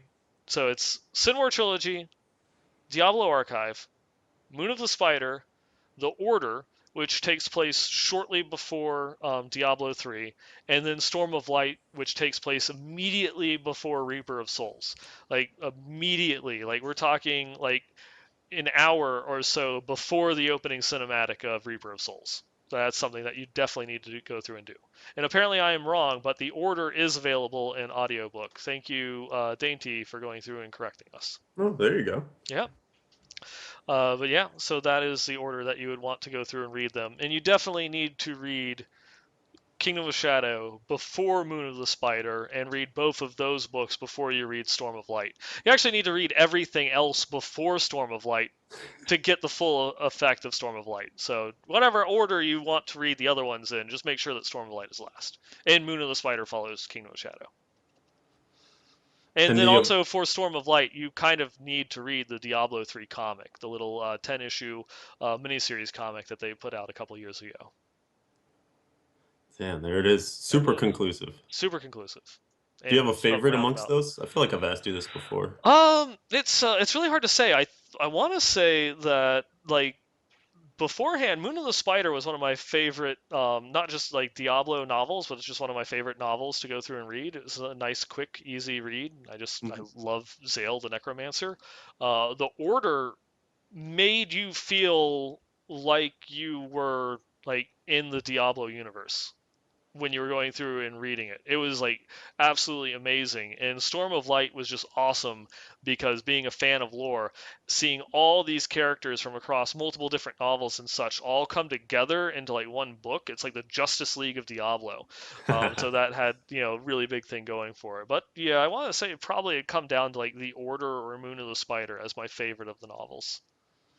Nice. Okay. All right. I always say this, but I have some reading to do. I have all the books behind me. So someday, Someday, one day, one day, what like day can we is not that day. if we just knock the connection out for like a day or two, I might actually read them. But as Hmm. long as the game is available to play, lower priority, man. So let's see. Moving on, we have another email here from one of our console friends. This is coming in from the Red Worm, and he writes in to say, "Greetings from the console side. With 2.4, Blizzard made a huge change on PS4 and Xbox One." He goes on to quote, I'm not sure where this quote comes from. He didn't give us a source, but he said, "That said, we run some basic sanity checks on gear when a player's character is loaded in," the representative continued. "This is done to disqualify an item if it exceeds the legal boundaries of an item. Starting with patch 2.4, the Gem of Ease on PS4 and Xbox One will be capped to rank 100. So the modded Gem of Ease that gave 1 billion experience per kill that would skyrocket your Paragon if you join a public game is no more. The gem now caps at 5,000 EXP per kill." He says, though, that he still sees some modded gear, some helms, some rings with 3 sockets, but it's definitely much better on console now in terms of their environment after 2.4. He's still bummed out. They don't have seasons on there. So what players on the console have actually been doing are resetting their saves to get that kind of fresh feeling, that fresh start with the new patches. He said he started a new witch doctor and he's been having a blast. RNG blessed him with an angry chicken air cure set early on. That's definitely a good way to get things started. Hmm. And he just wants to note that both Reddit communities for either platform are really active, and he finds people to play with there all the time. So he wants people to go ahead and check out /r/Diablo 3 Xbox One. That's all one word, and /r/D3 PS4. And if anyone actually wants to play with him, he's on Xbox One, and his gamer tag is the Red Worm with Yeah, spaces in between. with spaces in between. But yeah, there we go. It's always nice hearing from the console players who we do focus a lot on PC and seasons and such here on the show, but console players have just as much fun with the game as anyone else, and is equally a part of the community. And it's good that not sure whether they'll actually ever fully bring seasons. I know it's something that they talked about. Maybe bringing it to consoles, and then kind of quietly mention some stuff at BlizzCon that probably isn't going to happen when they went back and looked at it. But it's nice that they are trying to put in some form of stopgap measures to cut down on the cheating, duping, and modding and such that goes on kind of like that open system. Yeah, definitely cool. They're keeping it, in within their purview of things to change. Hmm. Our next email here comes in from Power Axes. And this is what we were mentioning earlier about the Act 5 bounty, Plague of Burrowers. When you get the portal where you have to go through and kill a certain number of burrowers, the trick that he's found is that you don't chase them. You just camp in one specific spot. So some of the archways in the central hub have small corners where the archways themselves meet, and if you camp there, as the burrowers will come and run out, that they'll path past those corners pretty consistently. And so that way you'll be able to eventually score a hit and kill them if you just kind of sit there. So it almost feels like it's fishing. Because not only that, because if you're staying in the right spot as it tries to path through on its little, it's basically its little path through, it might get stuck on your character for a second as it tries to run around, giving you a little bit extra time in order to kill those burrowers. So something to go through and try and help you out, complete that one until you just get godlike AOE and can annihilate anything just by staring at it.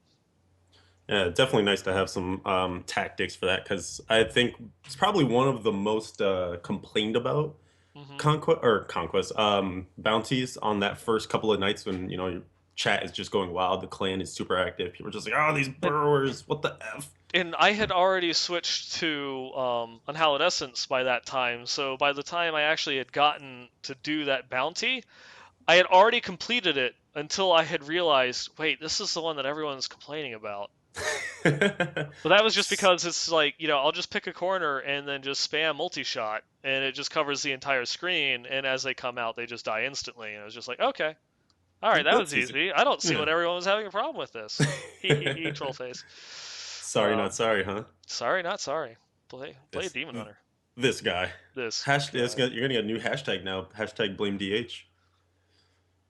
I'm okay with this. Definitely okay with this. All right. We have another email here from one of our longtime listeners. Got a Landshark writing in. Says, sup, fellas? Landshark here.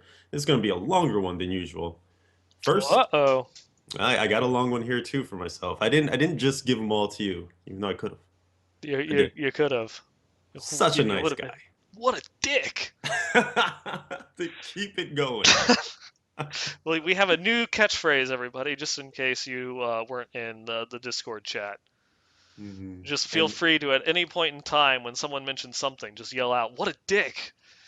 doesn't even need to apply, doesn't even need to be relevant. Nope. Does not Just require any context whatsoever. So, how's your day? What a dick! this guy asking questions. Man. Oh God. What have we come to? I don't even know. Let's back on the rails here. First, from Landshark, her season 5 is by far the best season yet in terms of leveling satisfaction. the patch, and the general quality of life. She went and rebirthed her OG monk. That was her first character to actually clear the story, the first to hit level 70, and still has the most playtime just because she's sentimental like that.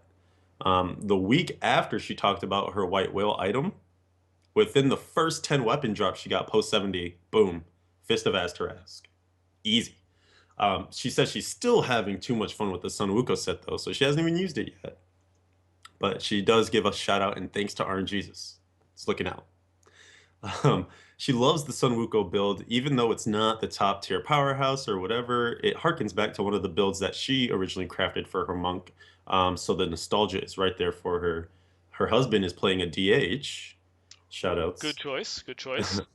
And his I only approve. thoughts his only thoughts on the new Shadows mantle are that it's broken as hell for bosses and I love it. That is a quote. It's true. um, It really is. dude, the one shot, it's just anyway, it's so ridiculous. She I'm says, sure it'd make a great PvP spec. "Oh God, it'd be so annoying." Actually, I would wear Invoker so that you would hit me, I would die, and then you would also die from the thorns. Deal. Let's do this. PvP. We're bringing it back. Bringing it back. Oh my goodness. And then she mentions all of the uncertainty, add that all in, and what will be the true king of the season with the no set rings? No one knows. It's just a fun time to play the game right now. This actually, next part, she brings up something we were talking about last episode with the whole idea of the competitive greater rifts. Nineball was mentioning watching the Super Mario Maker race on the Awesome Games Done quick stream. Hmm. And we are talking about kind of some of the issues that arise when teams get behind and you're trying to watch a competition that's no longer competitive. Some of her thoughts was that Mario Kart, specifically, there were power-ups in that game, and they kind of help to, do some of that rubber banding, get people back in the race when they're falling way, way, way behind. The She said infamous it blue shell. that infamous blue shell or the lightning bolt, man. Oh yeah. It obviously needs to be better balanced, she says, but she'd love the balance of skill that would be needed to clear both quickly, plus the potential to work with whatever's being thrown your way, whether it be something beneficial that you can get as a power up or a hazard coming from your opponent. She's sure that better ideas are out there, but she can see something competitive coming with like a pylon that drops a slow or an elite that gets in your way but actually doesn't give you any orbs. That would actually be amazing. Could you imagine like you click it would be like a hidden power, right? So like someone clicks a pylon on their side and it debuffs elites, but the other team doesn't know it, so that they're killing their elites and then no orbs pop out. They're like, we just did that for 5 minutes for what? That would actually be pretty interesting. That could be really cool. Hmm. Yeah. She goes on to just say, there could be an array of beneficial powers with some RNG mixed in. Get the skill, the risk versus reward, knowing that your opponent could retaliate with their own powers coming next. So, just a couple of thoughts she's throwing out there that maybe would help to solve some of these competition problems. Finally, she's not sure how long this is going to last, but a little tip for everyone. Hard copies of Reaper's Souls are actually on sale clearance for $15 at GameStop. Um, Ooh. it's apparently both an in-store and online sale. She's not 100% sure, but it's definitely online, and she throws us a link for that. And so anyone who needs it or wants to get it for a friend, now is certainly the time to do so. Yeah. $15 for the expansion. That's a good deal. Yeah, you can't say no to that. Especially, Mm-mm. I'm sure that you all have a friend that was like, "Oh no, Diablo 3, that sucked. I hated the real market auction or the real money auction house. I'm never coming back to that game." It's like, dude, play the game. Here, I'm installing on your computer right now. You're playing this game. Okay, whatever. Right. Yeah. Just get Reaper Souls from now. It's a 15 spot. You literally just take a 20 to GameStop and be like, I need this for a friend. Mm-hmm. Ah. And let's see. I think this is our final email. Comes in from Dead Advocate, who is there uh, playing around with us a whole ton this weekend. Mm-hmm. And he just wanted to. He has some items to share, which we'll get to in a little bit, but also wanted to ask a question. Do you feel that there will be a point that Blizzard will leave the sets alone and focus solely on adding items to supplement them? In his opinion, I like the current the status of the sets and most happy with the said classes. It does not seem like there is no class that is not happy with Season 5. I feel that the next patch should only improve by adding or changing old legendaries and quality of life changes. What do you think? Uh, that's a tough one because I know that there are some people that don't want, like, they want to get to a point where like the game becomes flat, and maybe that's a bad word to use because it has some negative connotations. Hmm. But at least it gets to a point where no longer are we upsetting the balance of everything, right? Like for the last couple of seasons, they introduced Seeker of Light, and now that's just better than everything else the Crusader could do before, so you have to use it.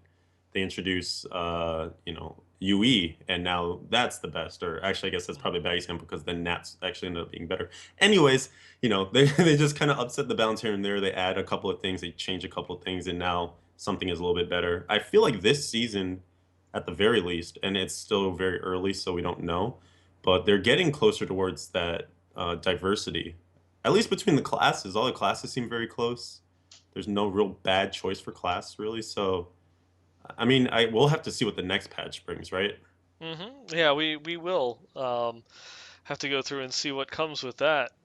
But it's like this time around, like almost every single set got some tweak or whatever. Whether it was just a flat, like in the case of Marauders or Natalia's, you just kind of like have a survivability or damage, increase, as well as in some other like little supplemental items that allow you to like maintain like permanent vengeance. Or Marauders has, you could use Yang's recurve and do a multi-shot build, or you could go through and use Manticore and have a cluster arrow build, or you could use the Sword of Ill Will and do a chakram build. There's all these like little variations, which I think that's probably what Dead Advocate is going through and trying to focus on. Is like, what if they go through and do more things like that? Well, why don't we just add a couple new items that then will change how you? It will still be used like with this set, but it changes how you play, the set or what skill loadout it is that you use. Hmm. Something along the lines like that.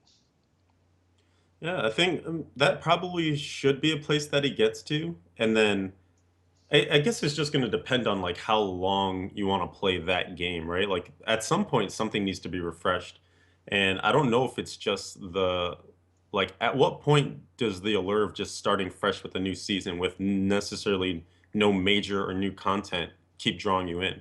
Yeah, yeah, it's true. Because And we all want more sets, right? I wouldn't mind another set for every class. Like it'd just be Yeah, crazy to think about. But another thing to maybe consider too is this could be the end because they have something like set dungeons. yeah. And if you add more sets, then you undo that achievement that everyone just did. So like what happens? You take away the wings, you know what I mean? It would seem kind of a weird thing to do. So have we reached the tipping point? Is this it? I'm not sure. I don't think so, because they could always just go through and add in a new achievement with the fifth set on it and have a different reward. So that way, if you'd Mm. already completed the previous one, it's now just easier because you have to go back and master just one more set for everything. Mm, okay, okay. I mean, there's still the potential there, or they focus on more things like Legacy of Nightmares. We might see around. Oh my gosh, we might see a buff for Blackthorns. I don't know. It's like they might go back and start doing some buffs to some of these, class neutral sets that you could go through and have them come back and be, viable. Yeah, actually, that's yeah. So there is still some potential there. I think I don't know. To me right now, I don't want the innovation to stop. I still feel like because I think we kind of touched on this in the past too. Is that Blizzard has the game at a point now where it's like a lot of the biggest transgressions, a lot of the biggest like glaring issues have been met and fixed. Yep. And so they're at the point where they can really just do something novel, go nuts. Like there may be still little things to tweak here and there, but they could also concentrate on something that's just a brand new mix up to the whole shebang. And to me, Hmm. that's an exciting prospect. Rather than fearing like, oh, it's going to change everything again, and now the meta is different and whatnot, I would kind of want to see it. Yeah. All I'm not right. yet tired. Yeah, I'm gonna have to go with the dainty suggestion in chat. Buff to Ogchild's new meta. There you go. Let it happen. Yes. New class neutral set and for season 6 in patch 2.5. You guys, The Ogchild set. the Ogchild set. You thought you liked 40,000% damage to impale. What about Ogchild's 80,000% damage with all skills all the time? There you go. Who could What? say no to that? Who could say no to that? What? As the two-piece. You just blew my mind. I don't even know how to come back from that one. That's the two-piece. I can't wait to see this set. Oh yeah. But you'll have to wait until next time. So stay tuned for more. Stay tuned. Yeah, because for now, we are going to do a transition? Transition segue. Segue. Had to loop it in there somewhere as we go on to items of the week. The week. And let's see. We've got a pretty decent set of items streaming in for this week. You know, that as you know, everyone was jumping into the new season and such. You all feel as if you actually have something worth sending in. So our first item, this one comes in. I believe this one is Dead Advocates Wand of Woe. Going through and showing off this wonderful ancient Wand of Woe. It's clocking in at 3,060 DPS. Has been re-rolled for 10% damage, 938 intelligence, chance to deal 22% area damage on hit, increases explosive blast damage by 83%, with a secondary property of 14 maximum arcane power, and of course the 3 additional explosive blasts trigger after casting explosive blast, and Ronald McDonald's for a socket. And I would just like to go ahead and have everyone bow their heads in the church for a eulogy on this item. This no longer exists as of about 1 hour ago. Oh, seriously? Yeah. No! R.I.P. to that beautiful Wand of Woe. I am so sad. Hmm. I am so sad. Yeah, he got disconnected pushing, I think he was doing like a GR60 or something, and he said he was about to kill the Rift Guardian, and then he died. Ouch. That is really bad. Tough one to swallow. Yep. Well, on a happier note, our second item comes in here. This one is sent to us by 42. I think you might like this one. It's an Ancient Blade of Prophecy that is clocking in at 4,316 DPS. It's been re-rolled for 10% additional damage, 1,353 strength, reduces the cooldown of all skills by 10%, increases condemned damage by 95%, has a secondary bonus of plus 253 experience, and of course the legendary property of two condemned enemies will also trigger Condemn's Explosion. And a Ronald McDonald's for a socket. But this is a first for us, and this one actually has been augmented, and it has Candleson's Despair that's been upped to give 285 strength by sacrificing a level 57 gem, to this item to give it that additional little boost to main stat. So the item itself actually is clocking in at over 1,600 strength. I'd just like to read a little eulogy for Leviathan here, who has just killed himself because he doesn't. God damn, son, that is an insane BOP. Mm-hmm. I want that. 10% on the CDR is sweet too, because that gives you some wiggle room to work with. Needing to get that 56%, then a 95 out of 100% for. I'll get there. You'll get there one day. You'll get there one day. Next, we have an Ancient Compass Rose sent in by Tagar. Tagar? I'll get it right eventually.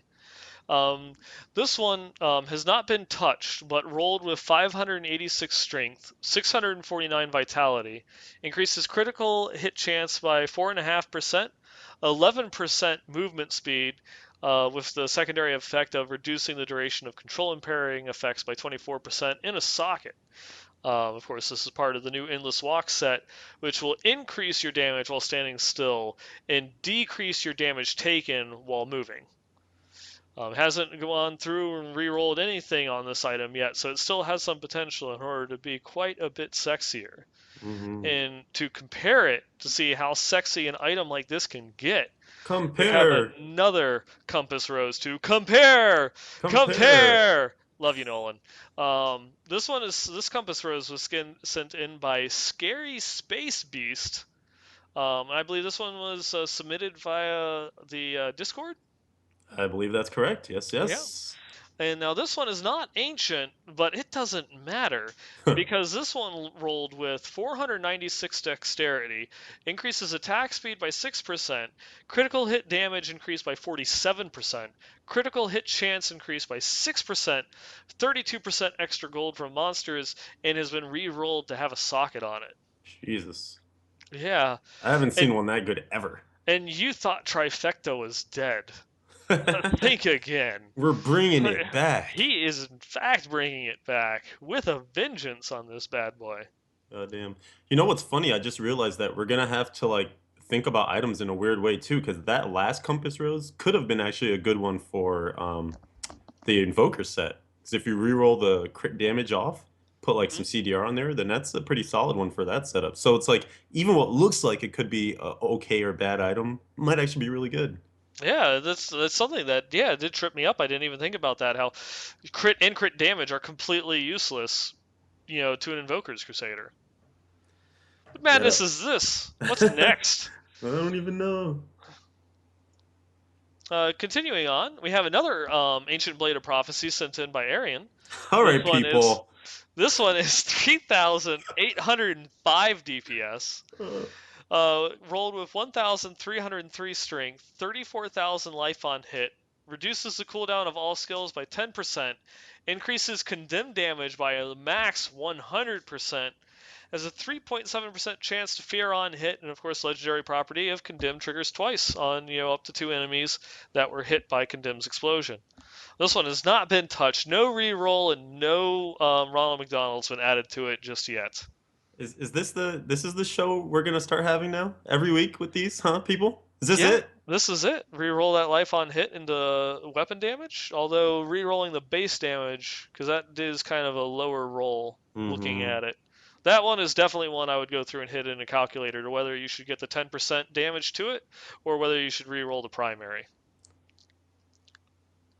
We actually have a live update. Triumph said he did re-roll it to 10% damage and threw a Ronald McDonald on there. There we go. Bam. There There it you go. is. Live update here on the show. Tasty, tasty. Yeah. Next, continuing on this I think Crusaders were popular. Yeah. This one comes in by Lotusug? Lotus G? I don't. Gosh darn it. You got all the Uh, tough names. yep. Well, technically I get all the tough names when it comes to the items of the week because I'm the one reading them. There it is. We could try it where I switch to an item and try and have you like guess the name of which one's on the screen before it updates. Oh boy, I can see that failing horribly. Yep. Now this one is going to be a little bit different because, like we were talking about with the Invokers Crusaders, some things are starting to get weird here on items of the week because we have an ancient Swift mount, and now this number might surprise you. This only is 409 DPS, which Clocking in at a whopping. a whopping 409.7 DPS. This bad boy came with 912 strength, has been re-rolled for 825 vitality, increases attack speed by 7%, and reduces the cooldown of all skills by 8. The secondary property of plus 242 experience and doubles the duration of siege charge is the legendary effect on there. And of course has been given a gift for a socket with a topaz in it for 38,000 thorns damage to be added on.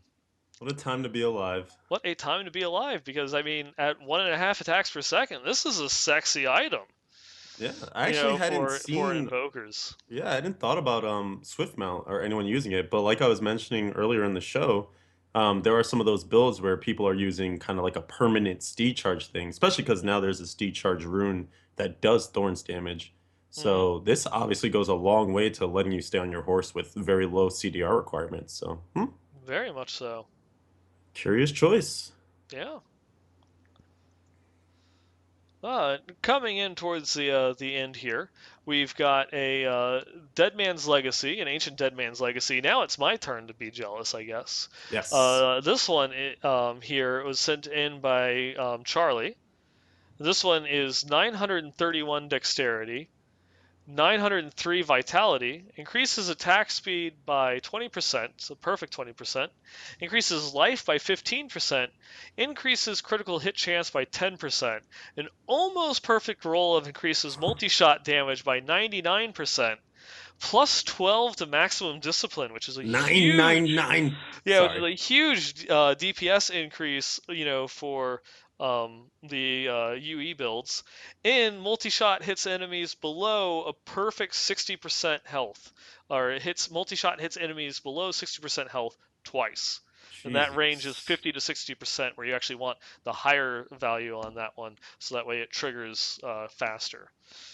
This item is almost dude, that's insane. And hasn't even been re-rolled yet. Hasn't even been re-rolled. I mean, depending upon what the rest of your setup is, and if you have enough survivability, I would almost re-roll that life percentage into a cooldown reduction. Oh yeah. Just so that way, if you're going to be running with Dawn and Visage, so that way it would make it easier on the rest of your items to get your permanent uptime on Vengeance. Mm. Because it's not that permanent vengeance for demon hunters is a little bit easier to get than it is for crusaders for your permanent icons, because we only need 37%, so it's just a couple items. You get it on your shoulders, and hopefully your stats roll, so that way you can get it on the quiver, and you don't really have to sacrifice any others. You don't have to sacrifice too many other stats, like only one more piece of item or only one more gear has to have um, a cooldown reduction CDR. on it Yeah, in because you order to you get your got your cap. your Paragon and then Yeah, Diamond Paragon. in the helm. Exactly. Lucky ducks. Yeah. It's about time though. I feel like remember back in the day we were joking like, oh man, you can get that permanent vengeance Hmm. and do nothing else. Yeah. Now it's a Yeah. staple in I feel like every build. Almost every build. I think I'm trying to think, because even there, yeah, there's some Shadows builds that do permanent vengeance as well. Hmm, Yeah, it's a staple. It's a mainstay for Nats EU and Marauders. loving it, man. Yeah.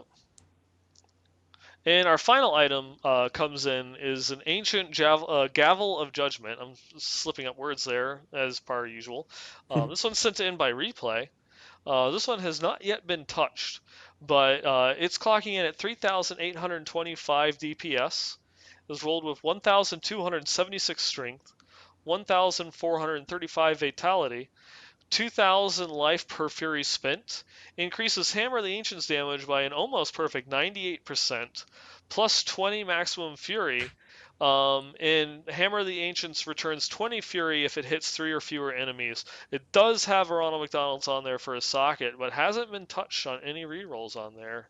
And this one with the damage rolls, again, I think it'd probably be close going through and checking out whether you should re-roll that one for 10% weapon damage or re-roll the base damage on the item.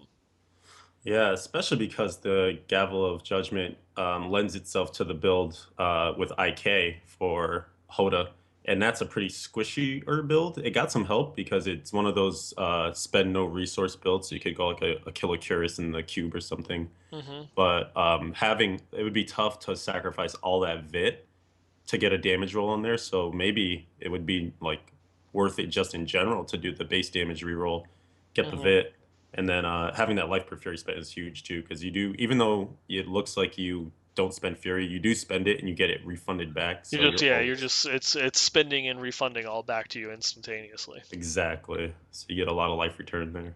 Yeah, That's a beautiful one. beautiful, beautiful indeed. And that wraps up our items of the week for this week. And so, as we end the community section there, would always like to welcome, all of our viewers and listeners, that if you have anything that you'd like to send in, your thoughts, comments, feedback for the show, your thoughts on the season or the direction that Diablo is heading, or if you just want to send some awesome items that you're really proud of and want to be actually featured, here on the show, just send us an email. You can reach us at westmarchworkshop@blizzpro.com.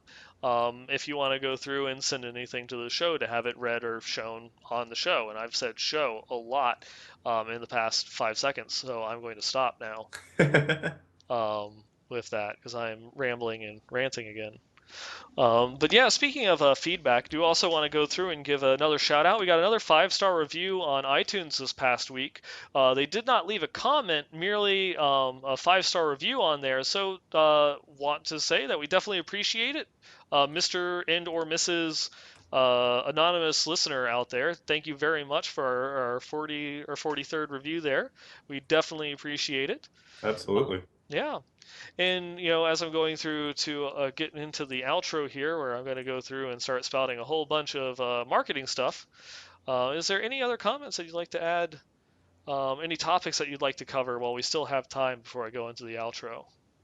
Man, just more hype, dude. I'm anxiously awaiting the end of this episode just to hop back in. I love Westmarch We're Workshop. all sorry for taking 2 hours out of your day to go through and talk about Diablo when you'd rather just be playing Diablo. I had to keep it real, but no, I love this show. Come on, I'm so happy to report on all the awesomeness that has happened in the last few days, and I just want to go and make more memories to bring them back next week.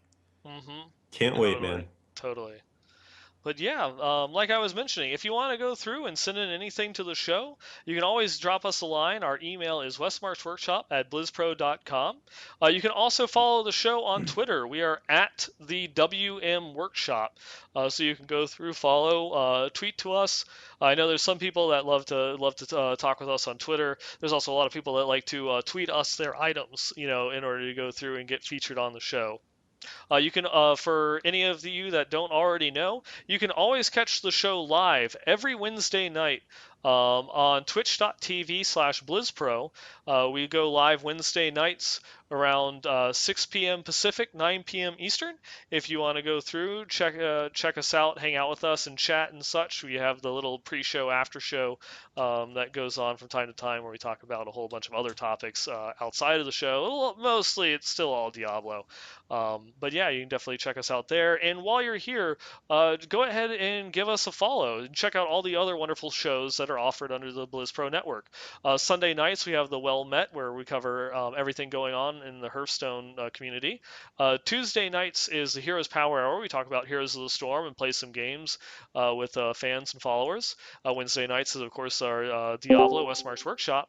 Thursday nights, we have our new show, the Payload, which goes through and covers everything Overwatch related. So go through, keep an eye as well. We might have some new shows and things like that coming up on some of those days that we're not streaming. So yeah, it definitely goes through and helps us out, clicking that follow button and checking out everything else. Because if you're a fan of Diablo, you're probably a fan of one of the other Blizzard franchises, and there's something here at the Blizz Pro family that we can offer you.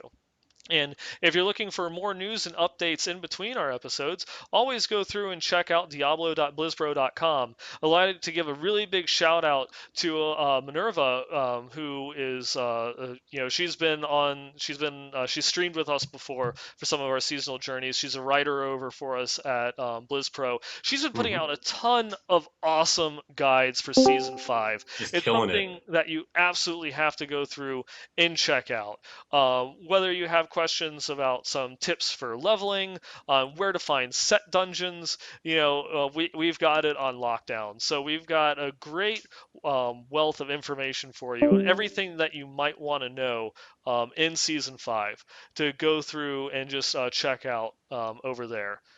So go ahead, give us a look see, and again, that's diablo.blizzpro.com. We're also in game. You can find us. We're the BlizzPro clan. As expected, the clan has filled up completely, but we do give precedence to those empty spots that will appear from time to time to people who have sent us emails, so that way we kind of know who you are, where you're coming from, and not just a faceless name in the waiting queue. Not that we have anything against those people. It's just it's like if you tell us a little bit about yourself and why you want to be a part of the clan, we're gonna give a little bit of preference to those people that make their names heard, that are gonna maybe have a little bit more interaction in the community. But as spots free up, we hopefully will give everybody a home, because we do periodically do some sweeps and checks, and you might be coming back to season 5 and see that you were kicked out of the clan. Nothing personal. Absolutely, you'll be welcome back. It's just that after a certain amount of inactivity, we need to make room because there's so many people going through to try and get in. But while you're waiting, or if you don't want to leave your current clan, you will also have the Westmarch Workshop in-game community that you can go through, join, and go and chat with us. There's always people in there that I see going through looking to try and get groups together, especially here at the beginning of the season. And then also, if you just want to come and hang out and chat, you have discord.blizzpro.com. You can find a lot of our members over there going through, chatting it up, and having fun. And then, of course, you can find us individually. I'm on Twitter. You can follow me at 9ballgamer. And, of course, Leviathan can be found at SAStewart111. And you stream occasionally from time to time, especially this past Yes. weekend. Especially this past weekend. Yes, it is back in full swing for season 5. Feel free to come on over to twitch.tv/Leviathan111. Tons of streams, doing some Crusader stuff, but I also have some DHs built up. So maybe Nine Ball Talk About It entices you. You could come and watch me play it. I don't know. It's going to be a good time. Yeah, check it out. Check it out. Lots of fun stuff. And you'll probably hear some familiar voices in the background on his stream as well.